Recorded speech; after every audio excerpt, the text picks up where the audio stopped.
25వ కీర్తన 14వ వచనము. యెహోవా మర్మము ఆయన యందు భయభక్తులు కలిగిన వారికి తెలిసి ఉన్నది.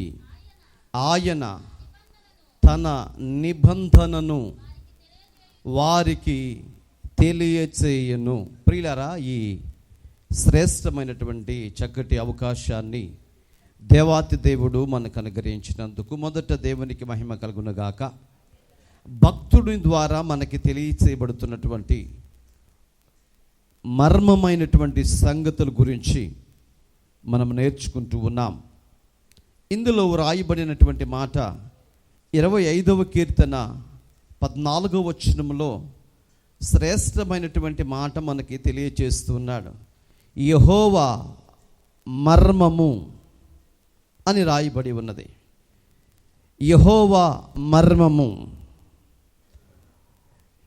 దేవుని గూఢమైన సంగతుల గురించి, దేవుని మర్మమైన సంగతుల గురించి ఈ లేఖన గ్రంథములో మనకి తేటపరుస్తూ ఉన్నాడు. దావీదు మహాభక్తుడు దేవుని ద్వారా నేర్చుకున్నటువంటి తన అనుభవాలు, శ్రేష్టమైనటువంటి అనుభూతుల గురించి ఇక్కడ తెలియచేస్తున్నాడు. యెహోవా మాట మర్మమైనది. యెహోవా నోట నుండి వచ్చేటువంటి మాటలు శ్రేష్టమైనవి. ఆ మాటలు, ఆ మర్మములు ఎవరికి తెలియచేస్తాడు అని అంటే, ఇర్మియా గ్రంథములో 33వ అధ్యాయములో రాస్తున్న మాట, 33వ అధ్యాయము 3వ వచనములో, నాకు మొర్రపెట్టుము, నేను నీకు ఉత్తరమిచ్చేదను, నీవు గ్రహింపలేని గొప్ప సంగతులు, గూఢమైన సంగతులు నీకు తెలియచేస్తాను. ప్రియ దేవుని బిడ్డలారా, నీవు నాకు మొరపెట్టినట్లయితే, ప్రార్థించినట్లయితే, నీవు నాతో నడిచినట్లయితే, నా కుమారునిగా, నా కుమార్తెగా నీవు బ్రతికినట్లయితే, నీకు గూఢమైనటువంటి సంగతులు లేక మర్మమైన సంగతులు నేను నీకు తెలియచేస్తాను. ఈ మర్మమైనటువంటి సంగతులు, ప్రపంచానికి అర్థం కాని సంగతులు, ప్రపంచం ఎరగనటువంటి సంగతులు ఎవరికి తెలుస్తాయి అంటే కేవలము దేవుని పిల్లలకు మాత్రమే తెలుస్తాయండి. దేవుణ్ణి ఆశ్రయించిన ప్రజలకు మాత్రమే తెలుస్తాయంట. అదే మనం ఇందాక చదివాం. యెహోవా మర్మము ఆయన యందు భయభక్తులు కలిగిన వారికి తెలిసి ఉన్నది. ఎవరైతే దేవుని యందు భయభక్తులు కలిగి ఉంటారో వారికి దేవుడు మర్మమైన సంగతులు తెలియచేస్తాడు. ఈరోజు భయభక్తులు కలిగినటువంటి వారు ఎవరైనా కనబడతారా అంటే ఎవరు కనబడటం లేదు ప్రియులారా. పరిశుద్ధ గ్రంథములో ఆయన అంటున్నటువంటి మాట, నా యొద్ద నివసించినట్లు దేశములో నమ్మకస్తులైనటువంటి వారిని నేను వెతుకుచున్నాను. నా కనుదృష్టి భూలోకమంతా సంచరిస్తుంది, కానీ నా మనసు ఎరిగినటువంటి వారు, నా చిత్తాన్ని కనిపెట్టే వాళ్ళు ఒక్కరూ కనబడటం లేదు. ఈరోజు నీ గుండె మీద చేసుకుని నీకు నువ్వే ప్రశ్న వేసుకుంటే, దేవుని చిత్తాన్ని ఎంతవరకు నెరవేరుస్తున్నావు?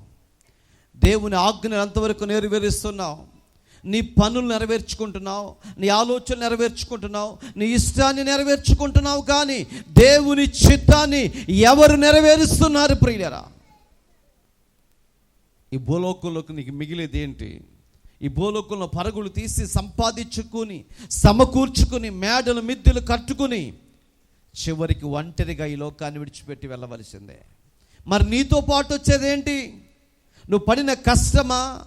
నీతో పాటు వచ్చింది నువ్వు కట్టుకున్న మేడలు మిద్దెలా, సంపాదించుకున్న సంపాదన అంటే ఏది నీతో రాదు. ఒంటరివే, ఒక్కడవే వెళ్ళిపోవలసిందే. ఇలాంటి నీ బ్రతుకులోకి ఎందుకు ఆరాటం? ఎందుకు ఆరాటపడుతున్నాం మనం?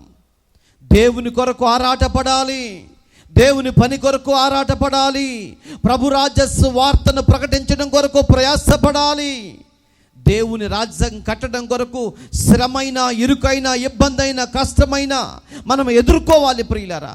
అది దేవుడు చూస్తాడు. నా కొరకు ఎవరైతే కష్టపడుతుంటారో వారిపైన దేవుడు దృష్టి ఉంచుతాడు. నీ మట్టుకు నువ్వు దేని కొరకు ప్రయాసపడుతున్నావు సహోదరుడా, సహోదరి, ఒక్కసారి ఆలోచన చేయండి. దేవుని యందు ఎవరైతే భయభక్తులు కలిగి ఉంటారో, బైబిల్ ఏమంటుంది తెలుసండి, నేను నా మర్మములు వారికి తెలియచేస్తాను, నా ఆలోచన వాళ్ళకి తెలియచేస్తాను, మర్మమైన సంగతులు వాళ్ళకి తెలియచేస్తాను. మనుష్యుడు గమనించలేనివి, మనుష్యుడు గుర్తించలేనివి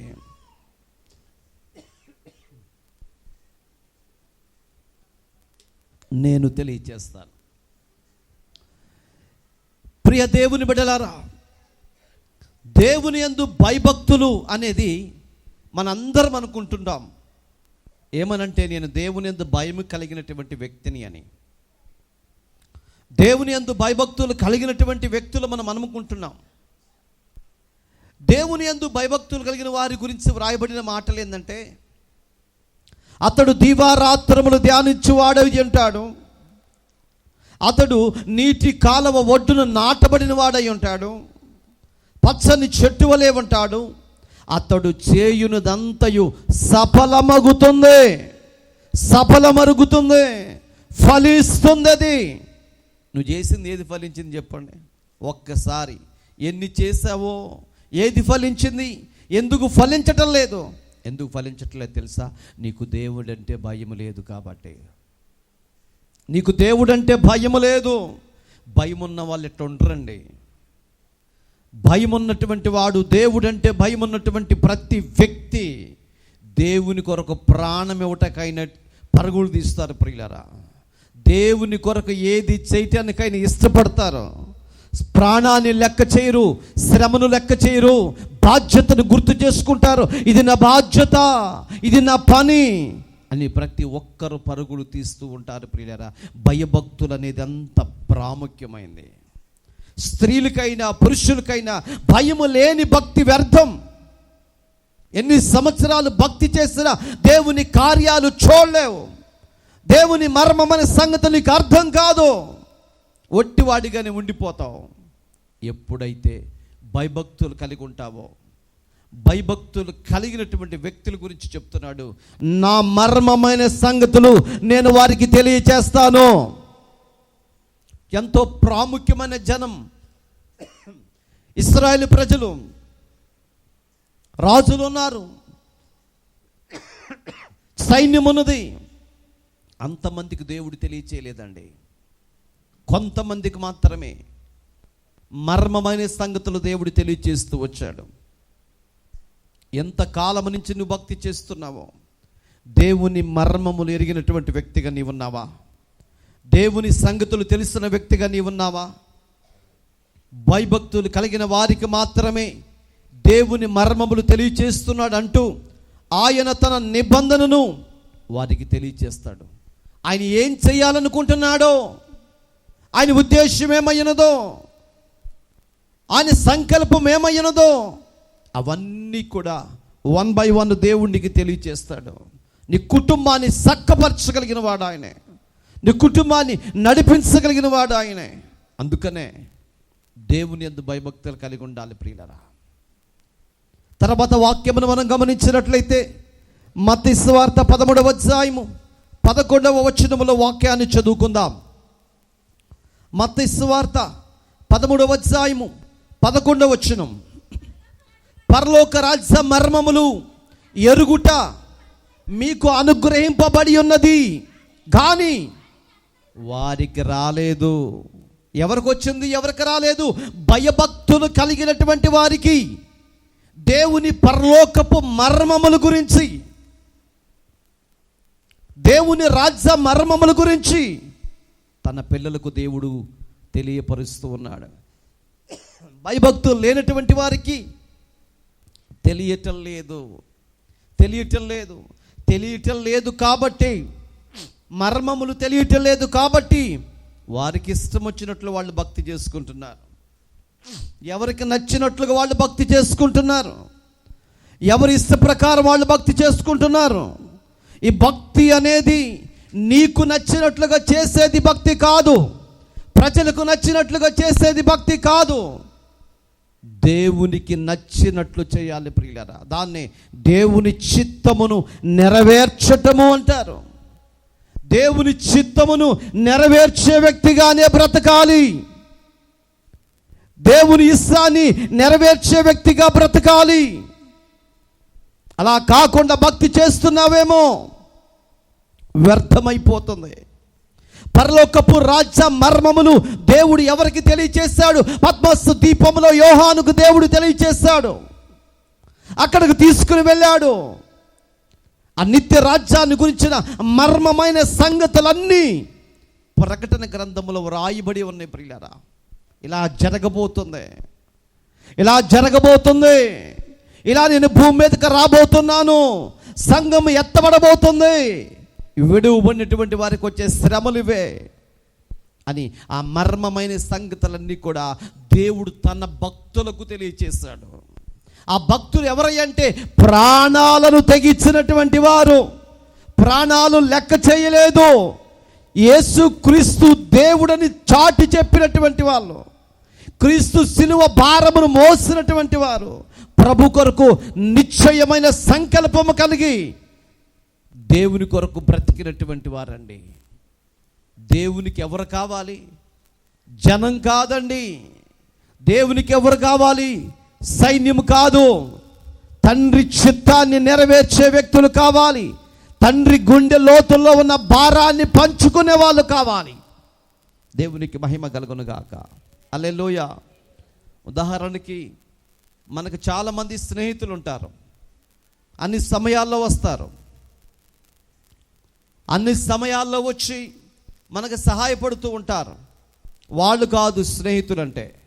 బాధలో నీవున్నప్పుడు, కష్టంలో నీవున్నప్పుడు, కన్నీళ్ళలో నీవున్నప్పుడు, దుఃఖములో నీవున్నప్పుడు, శ్రమలు నువ్వు పడుతున్నప్పుడు, ఎరుగని రీతిలో సమస్యల గుండములో సతమతమైపోతుంటే నీ దగ్గరకు వచ్చి నిన్ను పలకరించి, నిన్ను పరామర్శించి, నీ పరిస్థితులను అర్థం చేసుకుని నీకు సహాయం చేసి, నీ కన్నీళ్లను పంచుకొని, నీ బాధను పంచుకొని, నీ పరిస్థితుల్లో నీకు అండగా నిలబడేవాడే నిజమైన స్నేహితుడు. దేవునికి మహిమ కలుగునుగాక. ఎవరైనా ఉన్నారా నీ జీవితంలో? ఎవరైనా ఉన్నారా నీ జీవితంలో? నువ్వు బాగుంటే అన్ని అనుభవించే వాళ్ళు ఉన్నారు. నీ దగ్గర నుంచి అన్ని దోచుకునే వాళ్ళు ఉన్నారు. నీ పేరు చెడ్డదని కొట్టివేసే వాళ్ళు ఉన్నారు. నీ బాధను పంచుకునే వాళ్ళు ఎవరు లేరు ప్రియులరా. నేను బాధను పంచుకోగలిగిన వాడు పరలోకపు తండ్రి ఒక్కడే. ఆయన పిలిచిన పిలుపుకు మేరకు సేవ చేస్తున్న సేవకుడు ఒక్కడే మాత్రమే నీ బాధను పంచుకోగలుగుతాడు. నీ కొరకు ప్రార్థన చేయగలుగుతాడు. హల్లెలూయా. అలా ప్రార్థన చేయగలుగుతాడు ప్రియులరా. ప్రతి క్షణము నిన్ను చూడగలిగేవాడు ఆయన. ప్రతి క్షణము నీ పరిస్థితిని గమనించేవాడు ఆయన. ఆయన నీ రాజు, నీ ప్రభువు. ఎక్కడ చూస్తాడండి? అన్ని స్థలాల్లో నిన్ను వెతికే దేవుడండి. నిన్ను చూస్తున్నటువంటి దేవుడండి. నీ పట్ల కృప కలిగినటువంటి దేవుడై ఉన్నాడు ఆయన. మహిమ కలిగిన దేవుడై ఉన్నాడు ఆయన. కృప కలిగిన దేవుడై ఉన్నాడు ఆయన. ఏం చేయగలుగుతాడయ్యా అంటే నిన్ను వెతుకుతూ వెతుకుతూ వెతుకుతూ వెతుకుతూ ఉన్నటువంటి వాడండి. నీ అన్నవారు నిన్ను త్రోసివేసినా, నీ అన్నవారు నిన్ను నెట్టివేసినా ఎప్పటికీ నెట్టివేయని నా దేవుడు సజీవుడైన దేవుడు. అందరూ చేతులపైకి ఎత్తి స్తోత్రం చెప్తాం బిగ్గరగా. హల్లెలూయా. ఆత్మీయులే నన్ను అన్యులే నన్ను అపహాసించగా, ఆత్మీయులే పాడాలి. అన్యులే నన్ను అందని వైతి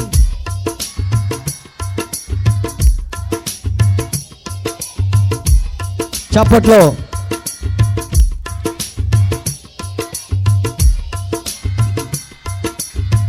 కొండ నీవే యేసయ్యా, యేసయ్యా, యేసయ్యా, యేసయ్యా.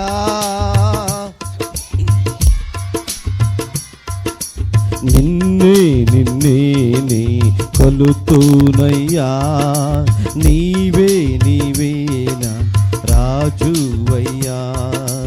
నిన్నే నిన్నే నీ కొలుతూనయ్యా, నీవే నీవేనా రాజువయ్యా. యేసయ్యా, యేసయ్యా. మరణ ఛాయలో మెరిసిన నీ ప్రేమ, నలిగిన బ్రతుకున దగ్గరగా చప్పలు కొట్టాలి. మరణ పాడాలి స్వరమెత్తి. నలిగిన బ్రతుకున కురిసిన నీ కృప, నన్ను బలపరచేనయ్యా, నిన్నే ఘనపరతునయ్యా, నన్ను బలపరచేనయ్యా, నిన్నే ఘనపరతునయ్యా. యేసయ్యా పాడాలి. యేసయ్యా, యేసయ్యా. నిన్నే నిన్నే నీ కొలుతూనయ్యా, నీవే నీవేనా రాజువయ్యా. నిన్నే నిన్నే నీ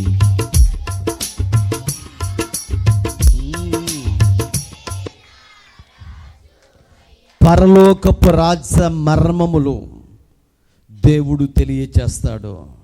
అవి వారికి అనుగ్రహింపబడి ఉన్నవి. దేవుడు వారికి తెలియచేస్తున్నాడు. ఎవరికంటండి?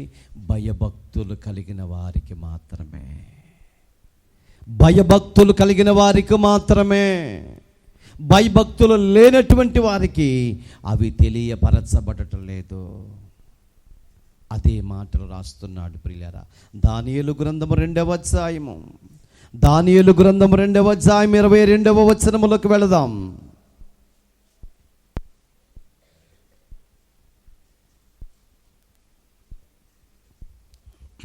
దానియేలు గ్రంథము 2వ అధ్యాయము 22వ వచనం. ఆయన మరుగు మాటలను మర్మములను బయలుపరచును, అంధకారములోని సంగతులు ఆయనకు తెలియను. వెలుగు యొక్క నివాస స్థలము ఆయన యొద్ద ఉన్నది. దేవునికి మహిమ కలుగునుగాక. ఈ రోజు మనం ఆరాధిస్తున్నటువంటి దేవుడు ఎవరయ్యా అంటే, మరుగు చేయబడిన మాటలను ప్రపంచంలోకి తెలియచేయగలిగిన వాడు ఆయన. మర్మములను బయలుపరిచేటువంటి వాడు ఆయన. వెలుగు యొక్క నివాస స్థలము ఆయనకు తెలుస్తుంది. వెలుగు యొక్క నివాస స్థలము. వెలుగు ఎక్కడి నుంచి వచ్చిందంట? బైబిల్ చెప్తుంది, నిజమైన వెలుగుండెను, అది లోకములోనికి వచ్చింది, ప్రతి మనిషిని వెలిగించింది. కానీ కొంతమంది మాత్రమే ఆ వెలుగును గమనించారు. కొంతమంది మాత్రమే ఆ వెలుగును చూశారు. కొంతమంది మాత్రమే ఆ వెలుగు వైపునకు నడిపించబడ్డారు. మిగిలిన వాళ్ళందరూ ఎక్కడ ఉన్నారంట?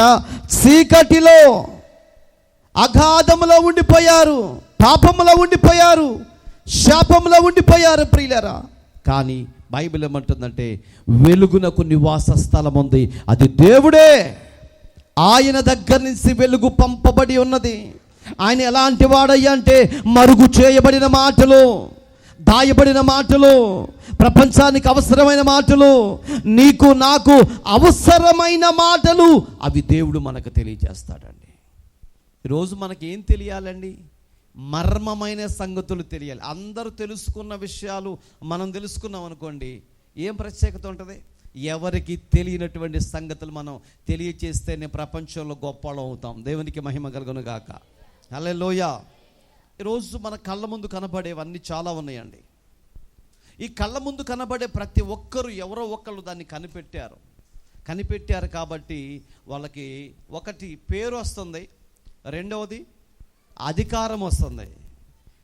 పేరు వస్తుంది, అధికారం వస్తుంది, మూడవది డబ్బులు వస్తున్నాయి. ఫోన్ ఉంది, ఫోన్ కనిపెట్టారు. ఈ ఫోన్లు అమ్మటం వల్ల డబ్బులు వస్తున్నాయి. రెండవది ఫలానా వ్యక్తి ఫోన్ కనిపెట్టాడని పేరు వస్తుంది. ప్రపంచానికి అంతటికి తెలిసిపోతుంది ప్రియులారా. ఏది చిన్న దాని గురించే. ప్రభు అంటున్నాడు, వీటి గురించి కాదు, మర్మమైన సంగతులను నీకు తెలియజేస్తాను. దేవుడు చెప్పే మాట ఏమిటి అంటే, ప్రపంచములో జరిగే వాటి గురించి తెలియజేస్తానంటున్నాడా అంటే కాదు. పరలోకపు రాజ్య మర్మములు, ఆయన రాబోయే విధానం, ఆయన వచ్చే సంగతులు, వచ్చిన తర్వాత జరిగే సంగతులు, ఓ మనిషి ఎలా తప్పించుకోగలుగుతాడో అది తెలియాలి ప్రియులారా. దేవునికి మహిమ కలుగును గాక. తప్పించబడి రక్షింపబడటం గొప్ప మర్మం. ఉగ్రత నుంచి తప్పించబడి బ్రతికి బయటపడటం గొప్ప విషయం ప్రియులారా. అంటే మనం బయలుదేరి వెళుతున్నప్పుడు సైకిలో, బైకో, కారో, బస్సు ఏదన్నా దేవుడు ముందుగానే ఇదిగో దీనికి యాక్సిడెంట్ జరగబోతుంది అని ముందుగానే మనకు తెలియచేస్తాడు అనుకోండి. మనం ఆ బస్సులో నుంచి లేకపోతే బైక్ మీద నుంచి వెంటనే దిగేస్తామనుకోండి, అదే తప్పించబడటం అంటే. దేవునికి మహిమ కలుగును గాక. హల్లెలూయా, హల్లెలూయా. దేవుడు ఎంత గొప్ప దేవుడు అంటే మర్మములు బయలుపరిచే దేవుడై ఉన్నాడు. ఓ రోజు కర్నూలు నుంచి బయలుదేరాం కారులో. నరసింహరావు వాళ్ళ భార్య, నేను, ముగ్గురమే ఉన్నాం. రైల్వే స్టేషన్ దగ్గరకు వచ్చిన తర్వాత సాతానుతో పోరాడాం. సాతానుతో పోరాడి గెలిచి ఇక ఆ టైంలో బయలుదేరితే సాతాను ఏం చెప్పింది తెలుసా? మార్గ మధ్యలోనే మిమ్మల్ని ముగ్గురిని లేపేస్తానని చెప్పింది. కారు తీసుకొచ్చి రైల్వే స్టేషన్ దగ్గర ఆపాను. మీరిద్దరు దిగి ట్రైన్కి వెళ్ళిపోండి అన్నాను. అదేంటి అన్నారు. మీరు దిగిన మాట విని ట్రైన్కి వెళ్ళిపోండి, నేను ఒక్కడినే కారు వేసుకొని వస్తానని చెప్పాను. వాళ్ళు దిగటల్లా. ఎందుకు అని అడిగితే చెప్పాను, ఇప్పుడు మనం వెళ్ళే సమయంలో దారిలోనే యాక్సిడెంట్ జరిగిద్ది, మన ముగ్గురు చనిపోతాం, కాబట్టి మీరైనా ఇంటికి క్షేమంగా వెళ్ళొచ్చు, ఇక్కడ దిగి రైల్వే స్టేషన్లోకి వెళ్ళమంటే వాళ్ళు ఏమన్నారంటే, చచ్చిపోయినా ముగ్గురు చచ్చిపోదాం, బ్రతికున్నా ముగ్గురం బ్రతికే ఉందాం, దేవుని సేవ చేద్దాం పాని అన్నారు. బయలుదేరాం, వచ్చాం. ఒక్క చోట ఎందుకు ఆపానో తెలీదు, 2 నిమిషాలు అలా కారు ఆపి మళ్ళీ మూవ్ అయింది. అయిన తర్వాత అది ఘాట్ రోడ్డు, ఒకే రోడ్డు ఉంటుంది, దానిలో కొంచెం మిస్ అయితే దాదాపు ఒక 500-600 కిలోమీటర్ల లోతు ఉంటుంది. అది అంత లోయలో పడిపోయింది, కారు ఏం కనబడదు. మా ముందు కొంచెం ముందు ఓ లారీకి యాక్సిడెంట్ అయింది. ఆ టర్నింగ్లోకి మేము వెళ్ళాల్సిన వాళ్ళం, లారీ వచ్చింది. అక్కడ తప్పించబడ్డాం ప్రియులారా. దేవుడు తప్పించాడు. దేవునికి మహిమ కలుగును గాక. ముందుగానే దేవుడు తెలియచేస్తాడు, రాబోయే సంగతులు తెలియచేస్తాడు, జరగబోయే విషయాలు తెలియచేస్తాడు. దేవుడు తన పిల్లలను ఎప్పుడు వెంటాడుతూ ఉంటాడు. ఆయన యందు భయభక్తులు కలిగిన వారికి దేవుడు చక్కటి ఆలోచన ఇస్తూ ఉంటాడు.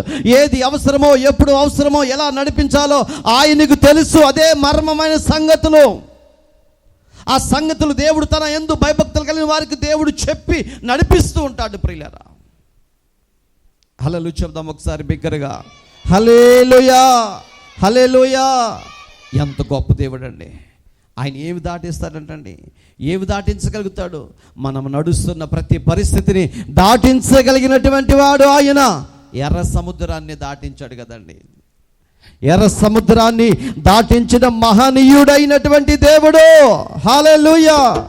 ఎర్ర సముద్రము నీ ఆజ్ఞ రహదారిగా మారగా, ఎర్ర సముద్రం నీ ఆజ్ఞ మీర రహదారిగా మారగా, దాటిలేని జనులు బహుక్షేమముగా, ఎర్ర సముద్రం నీ ఆజ్ఞ మీర రహదారిగా మారగా, దాటిలేని బహుక్షేమముగా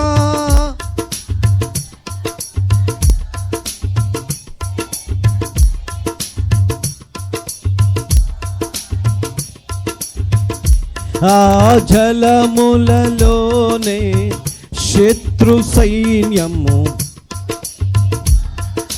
పాడాలి స్వరమెత్తి. ఆ జలములలోనే శత్రు సైన్యము,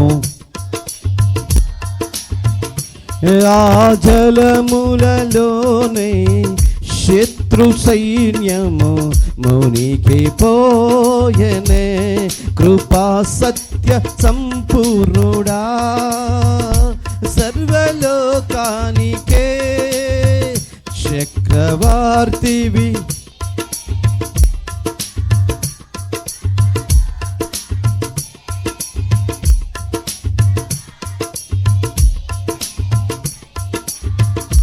నా సన్మానానికే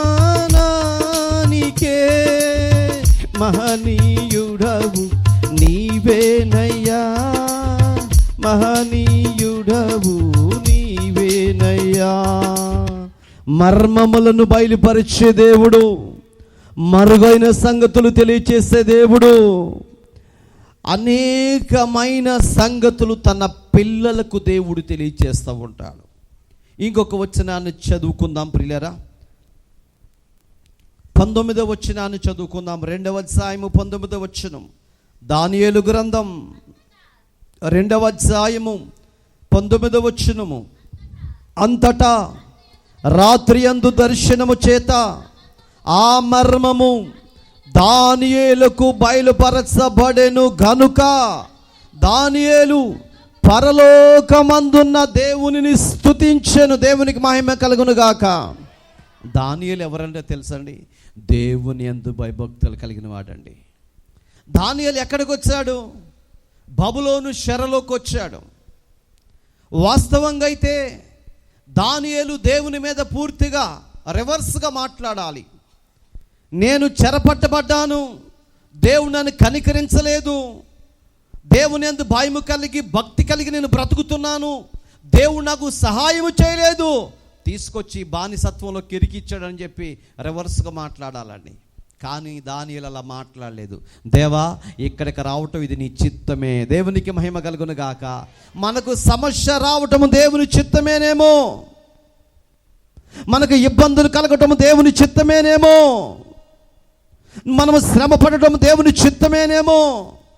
దావీదు ఒక దినాన్ని అంటున్నాడు, వాడు అలాగ దూషిస్తున్నాడంటే అది దేవునికి ఇష్టమైందేమో, దూషింపనివ్వండి, ద్వేషింపనివ్వండి అని అవన్నిటిని భరిస్తాడు ప్రియులారా. అంటే ఈరోజు మనము దూషింపబడిన ఇది దేవుని చిత్తమేనా? ఒకవేళ నష్టపోయామా, ఇది దేవుని చిత్తమే. ఒకవేళ ఐశ్వర్యవంతులుగా మారామా, అది దేవుని చిత్తమే. కన్నీళ్లు విరుస్తున్నామా, ఇది దేవుని చిత్తమే. దేవుని చిత్తము జరిగించేటప్పుడు కూడా సాతాను తన పని తాను జరిగించుకుంటూ వెళ్తుంది ప్రియులరా. దేనికి? దేవుని చిత్తాన్ని ఆపటము కొరకు సాతాను పలు విధాలుగా ప్రయత్నం చేస్తుంది. ఆపటానికి దేవుని పనికి అడ్డుగోడలుగా ఆగిపోతుంది ప్రియులరా. మంచి పని చేయటానికి ఎవరు ముందుకు రారండి. దేవుని పని చేయటానికి ముందుకు ఎవరు రారండి. లోకములో ఉన్న పనులు చేయటానికి ప్రజలు డబ్బులు ఖర్చు పెడతారు, వారికున్న బలాన్ని ఖర్చు పెడతారు, వాళ్ళకున్న సమస్తాన్ని ఖర్చు పెడతారు. అందుకని బైబిల్ అంటుంది, వ్యర్థమైపోయే వాటి మీద మీరు మనసు పెట్టద్దు, ఆకాశమందున దేవుని వైపు మీదే మీరు మనసు పెట్టండి. దానియేలు చెరపట్టబడి కూడా శ్రేష్టమైన ఆహారం నాకొద్దు, మామూలు ఆహారం పెట్టండి అని మామూలు ఆహారాన్ని తింటూ తన భక్తిని కాపాడుకున్నాడు. ప్రియులరా, సహోదరుడా, ఈరోజు నీ భక్తిని కాపాడుకుంటున్నావా? ఎన్నిసార్లు నీ భక్తి జీవితంలో నువ్వు పడిపోయావో నీ మనసును అడుగు చెప్తుంది. ఎన్నిసార్లు దేవునికి దూరం అయిపోయావో, ఎన్నిసార్లు నీ గుండెను నీ ఆత్మను కఠినం చేసుకున్నావో, దేవుని చిత్తాన్ని చేయకుండా, దేవుని చిత్తానికి లోబడకుండా, దేవుడు పిలిచిన పిలుపుకు తగినట్లుగా బ్రతకకుండా ఎన్నిసార్లు దేవుని చేత తృణీకరింపబడి, దేవుని చేత ద్వేషింపబడి ఉన్నావో. దానియేలుకు అంత శ్రమ వచ్చి కూడా ప్రభు ప్రత్యక్షత కొరకు ఎదురు చూశాడండి. దానియేలుకు అంత బాధ వచ్చినప్పటికి కూడా శ్రేష్టమైన ఆహారాన్ని ప్రక్కన పెట్టి మామూలు ఆహారాన్ని తీసుకుంటూ తన భక్తిని కాపాడుకున్నాడు. ప్రియులరా, ఎన్ని నిందలు వచ్చినా, ఎన్ని అవమానాలు వచ్చినా, ఎంత కష్టం వచ్చినా, ఎన్ని శ్రమలు మన మీదకు వచ్చినా, నీ భక్తి నువ్వు కాపాడుకోవటమే శ్రేష్టం ఈ లోకంలో. భక్తి నిన్ను దాటి వెళ్ళిపోతే, కీర్తన గ్రంథము 51వ కీర్తనలో దావీదు అంటాడు, దేవా నీ పరిశుద్ధాత్మ నా నుండి దూరము చెయ్యొద్దు, నన్ను శుభ్రతో కడగండి, నేను పాపము చేశాను, దోషినై ఉన్నాను, నన్ను క్షమించమని పదే పదే వేడుకున్నాడండి. పదే పదే వేడుకున్నాడు.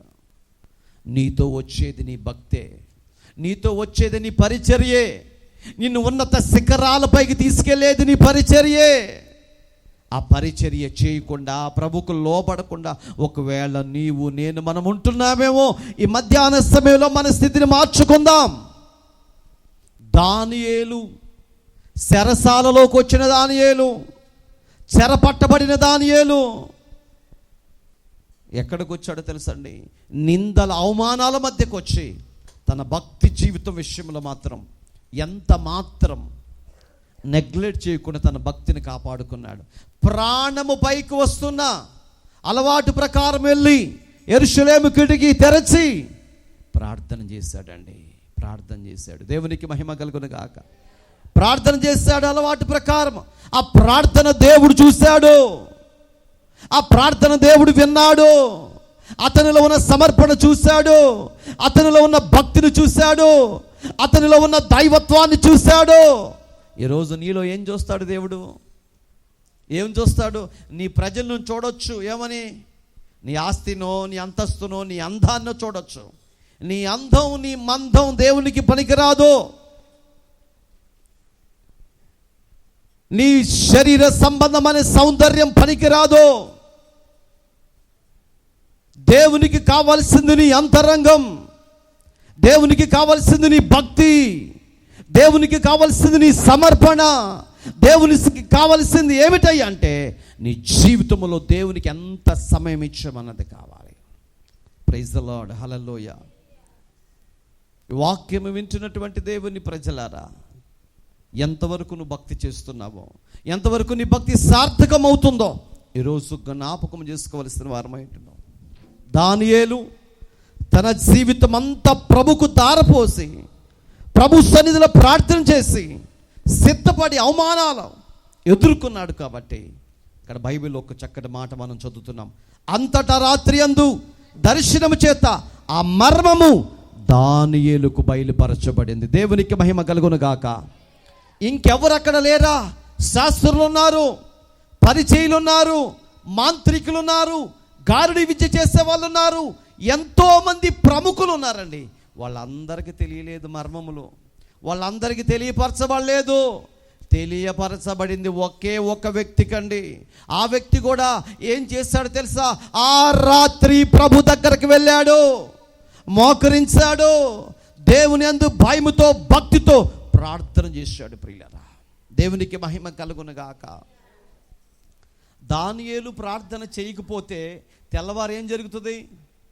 దానియేలు ప్రార్థన చేయకపోతే తెల్లవారు ఏం జరుగుతుంది? శాస్త్రులు, పరిచయులు, ఈ మాంత్రికులు ఎవరైతే ఉన్నారో వాళ్ళందరం చంపేస్తాడు రాజు. రేపటికల్లా మీరు చెప్పకపోతే మిమ్మల్ని మొత్తాన్ని చంపేస్తానని చెప్పాడు. వాళ్ళ బాధను చూశాడు, వాళ్ళు బ్రతకాలను కోరుకున్నాడు దానియేలు. దేవునికి స్తోత్రం.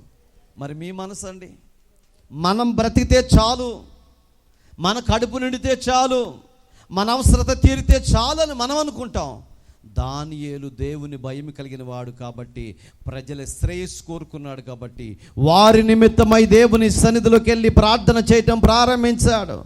దేవుడు ఆ రాత్రి ఆయన దగ్గరకు వచ్చి ఆ మర్మములన్నీ దానియేలుకు బయలుపరచబడ్డాయి.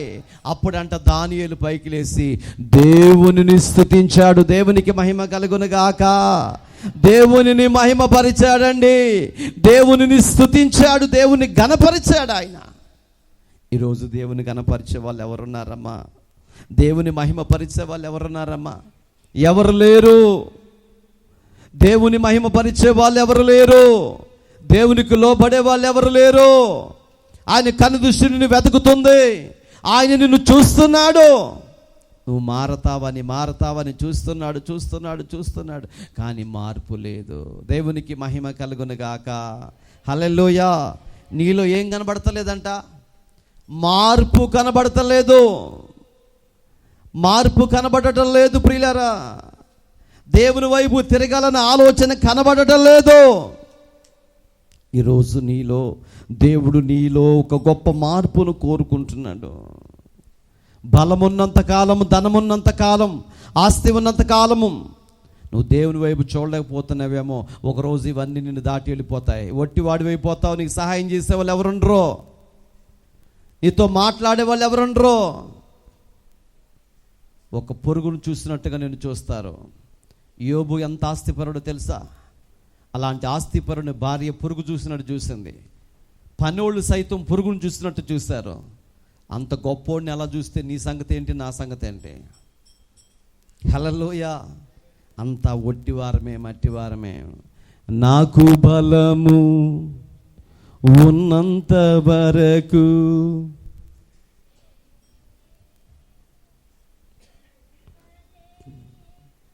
చెప్పండి. నాకు బలము ఉన్నంత వరకు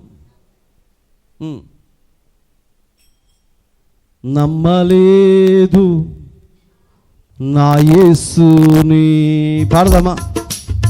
నాకు బలము ఉన్నంత వరకు నమ్మలేదు నా యేసుని. నాకు బలము ఉన్నంత వరకు నమ్మలేదు. బలమంతా పోయాక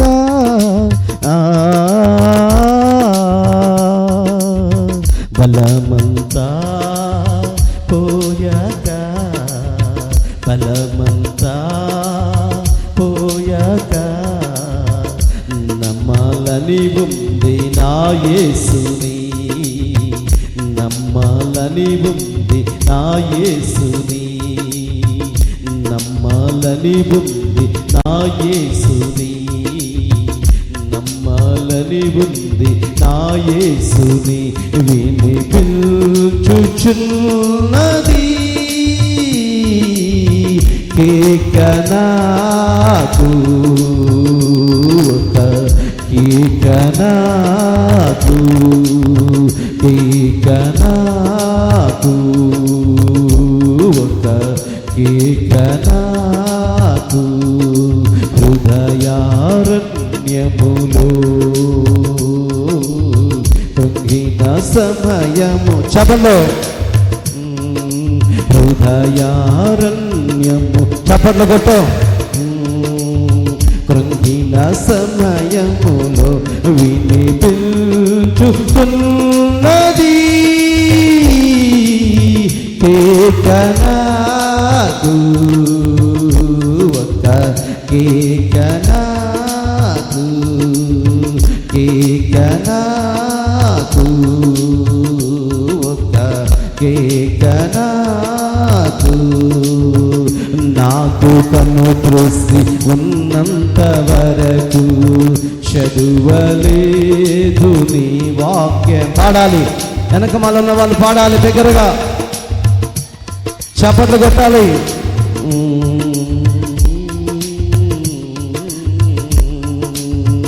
నాకు కన్ను త్రోసి ఉన్నంత వరకు చదువలేదు నీ వాక్యము. కన్ను త్రోసి పోయాక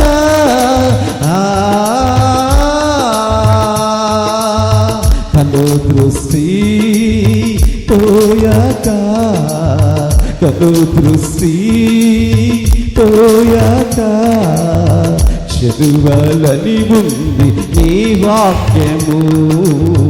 చదువాలని ఉంది నీ వాక్యము. కన్ను త్రోసి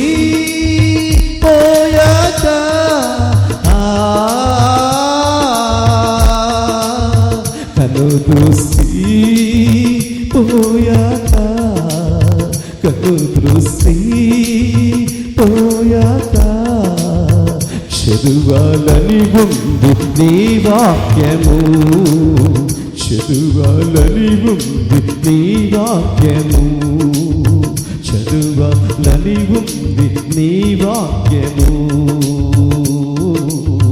చదువాలని ఉంది నీ వాక్యము. వినిపించుచున్నది కేకనాకు, ఒక కేకనాకు, కేకనాకు, ఒక కేకనాకు. హృదయారణ్యములోనే కృంగిన సమయములో, హృదయారణ్యములో కృంగిన సమయములో. దేవునికి మహిమ కలుగునుగాక. హల్లెలూయా. వాక్యమును మనం చూస్తే మర్మములు తెలియచేయటానికి దానియేలు ఆ రాత్రి దేవుని దగ్గరకు వచ్చాడటండి. దేవుని దగ్గరకు వచ్చి ప్రభుతో మాట్లాడుతున్నాడు. ప్రభుతో మాట్లాడితే ఆశ్చర్యం అండి. ఎంత ఆశ్చర్యం అంటే అంతమంది ప్రజలు వస్తే వాళ్ళందరికీ లేని భాగ్యము దానియేలుకు దక్కింది. హల్లెలూయా. గొప్ప విషయం ఏంటంటే ప్రపంచంలో ఎంతమంది ఉన్నా ఎంతమంది లేకపోయినా దేవుని యందు భయభక్తులు కలిగి గనుక నీవు ఉంటే దేవుడు నీకు ఇచ్చే భాగ్యము గొప్పది. ఆ గొప్ప భాగ్యం కొరకే మనం ప్రయాసపడాలి ప్రియులారా. ఈ లోకం అశాశ్వతమైంది. ఈ లోకంలో ఉన్న మనుషులు అశాశ్వతమైన వాళ్ళు. మనుషులంట నమ్మదగని వారంట. చెప్పండి, మనుషులు మీకు ఎవరికి వాళ్ళే చేసుకోండి. నన్ను నమ్మటానికి లేదనండి, నన్ను నమ్మటానికి లేదు అనుకోండి. ఎవరికి వాళ్ళే నన్ను నమ్మటానికి లేదు, ఎవరిని నమ్మటానికి లేదు. నమ్మదగిన దేవుడు అక్కడే. Praise the lord. హల్లెలూయా. ఎప్పుడు ఎట్టగుంటావు నీకు తెలియదు. నిన్ను ఎట్ట నమ్మాలి? మనిషి ఒకే రకంగా ఉంటారు, కానీ మనస్సు ఎప్పుడు ఎలా మారిపోయిందో ఎవరికి తెలియదండి. అందుకే మనల్ని ఏమన్నారంటే మనుషులు మహానుభావులు అన్నారు మనల్ని. మనుషులైతే ఎప్పుడు ఒకలాగానే ఉంటారు, మహానుభావులు మారిపోతూ ఉంటారు. ఎప్పుడు ఎలా మారిపోతామో మనకే తెలియదండి. దానియేలు మారేవాడు కాదు. దానియేలు దేవుని యందు భయభక్తులు కలిగిన వాడు. దేవుని ఆశ్రయించినటువంటి నీవు నేను మారిపోయేవారుగా ఉండకూడదండి. దానియేలు లేచాడు, ఆ మర్మములు తెలుసుకున్నాడు. ఆయన చేసిన మొదటి పని ఏంటి తెలుసా? దేవునిని స్తుతించెను. హల్లెలూయా. దానియేలు పరలోకమందున్న దేవుని స్తుతించాడు. ఎందుకు? ఆ మర్మాలు తెలియజేశాడు కాబట్టి. రాజ్యాంగములో ఉన్నటువంటి రాజుకు కావలసిన మర్మములు దేవుడు తెలియజేశాడు.